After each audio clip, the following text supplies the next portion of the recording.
Happy Hanukkah! It's Mom again. And tonight's story on the 6th night of Hanukkah is the Rugrats Book of Chanukah, adapted by Sarah Wilson, illustrated by Barry Goldberg.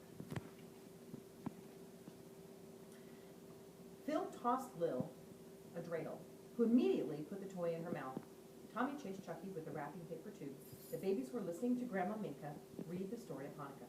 Hush, Kinderlach, Minka scolded gently. Don't wake Grandma Boris. He likes to sleep when he hears a good story.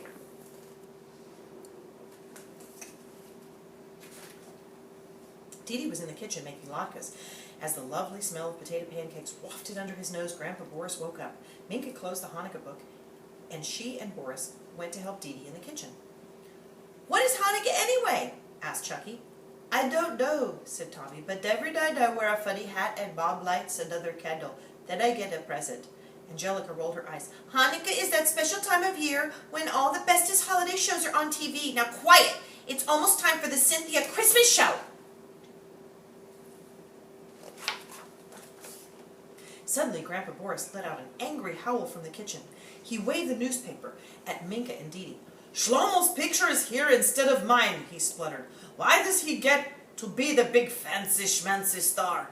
What will he do next? This will be the end of me." Now, Dad," said Dee Dee as she wrapped up the latkes. "He's not as bad as all that. Come on, kids, it's time to go to the synagogue. Grandpa Boris is in a play about the meaning of Hanukkah."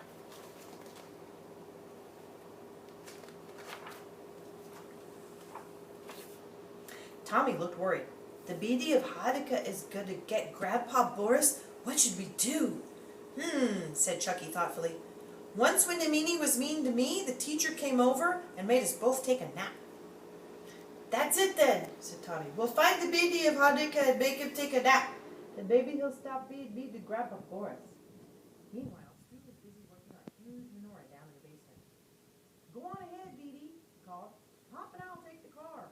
I'm going to fix this menorah so it's better than ever." "All right, Stu, don't be late," said Dee Dee. "The rabbi is counting on you to light the menorah at the end of the play." Dee Dee, Boris, and Minka loaded the babies into the car and set off for the synagogue.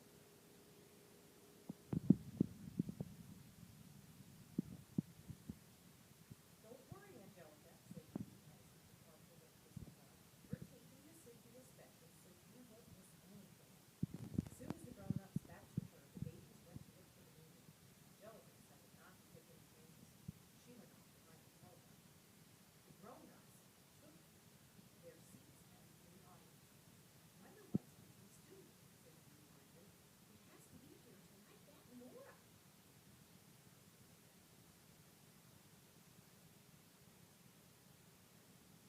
Stu and Grandpa Lou were stuck in Christmas break. "I told you not to take left on Elm," growled Stu.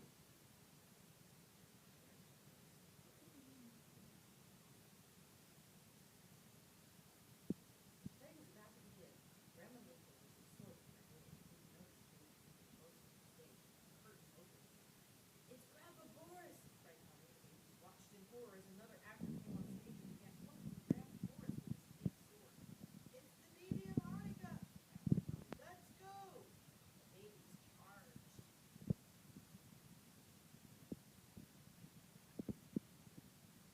A few minutes later, the babies found themselves in the synagogue peach stand. Angelica was there too, looking crouched. "What happened to you guys?" she asked, looking at their snuffly faces. "We tried to save Grandpa Boris from the meaning of Hanukkah," said Tommy. "We were going to put the meaning down for a nap so he'd stop being mean to Grandpa Boris. Let them go downstairs in here," Tommy said. I was thinking, then she smiled. You're going about it all wrong," she said slyly. "Don't you remember how Grandpa Lou falls asleep the second he sits in front of a TV? TV is like a lullaby for grown-ups, and I know where we can find one."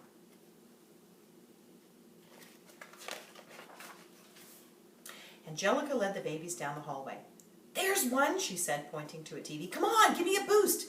The babies crowded together. She climbed on top of them and grabbed the TV. Then she cackled with glee. "Now I can watch my Cynthia special!" she shouted triumphantly. "But wait," cried Tommy, following her down the hall toward the stage door. "What about the baby? I thought we were going to use this TV to put him to sleep." "Ha, you dumb babies," said Angelica. "There's no meaning of..." "Oof!" She had run right into someone's legs. The TV landed with a crash. The babies looked in horror. It was the meanie.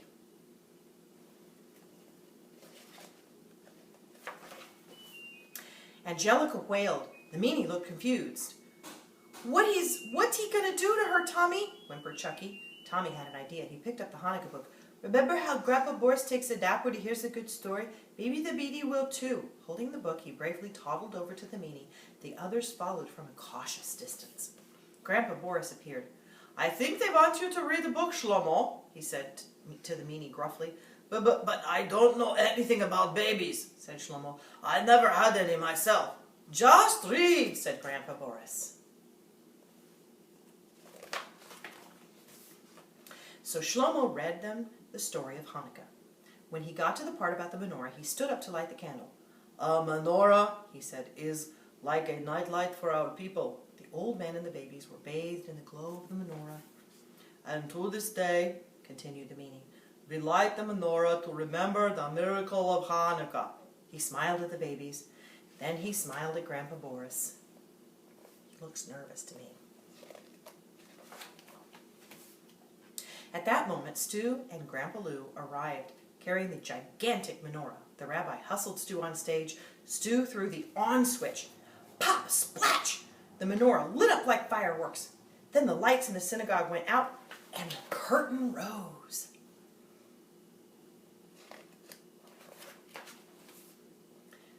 There were Grandpa Boris and the meanie standing together on the stage. Look, Dee Dee, gasped Grandma Minka. They're friends! The meanie of Hanukkah stood up and turned to the audience.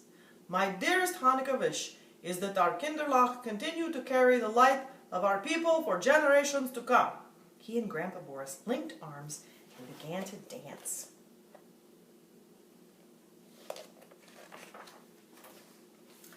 Look, Tommy, said Chucky, it worked. The meanie and your grandpa are playing nice. Tommy smiled. It's unbearable, he said.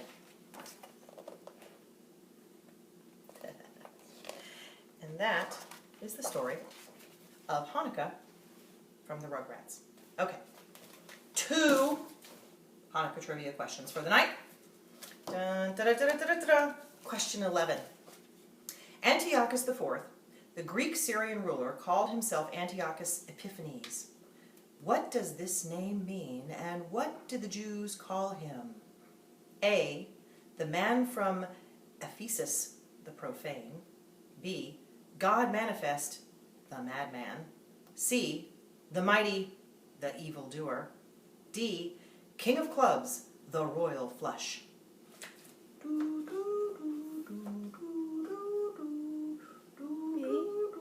B, God manifest. The Jews called Antiochus Epiphanes, or the madman. He inherited the Greek Syrian throne following the untimely death of his older brother. Rumors flourished that Antiochus played a role in his brother's demise. Sibling rivalry. What are you going to do? Question 12. As citizens under Antiochus, the Jews willingly paid taxes and served in the army. Antiochus enraged them by banning circumcision, the study of the Torah, and the observance of the Sabbath under penalty of death.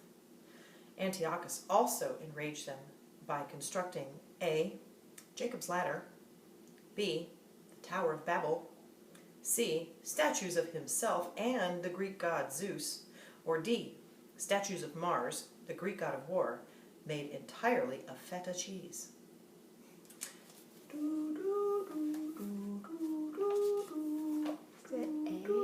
It's C! Very good, it's C! Statues of himself and the Greek god of Zeus. Antiochus ordered his soldiers to enforce the decrees and hold ceremonies sacrificing pigs. Ooh. So, those are our 2 trivia questions for this evening, because the book was a little bit long. So thank you for joining this evening, and happy Hanukkah, Kaylin, Alyssa, Stephen, Jonathan, and Tori, and anyone else who wishes to follow along with the stories. Hanukkah trivia and Rugrats Hanukkah. Good night.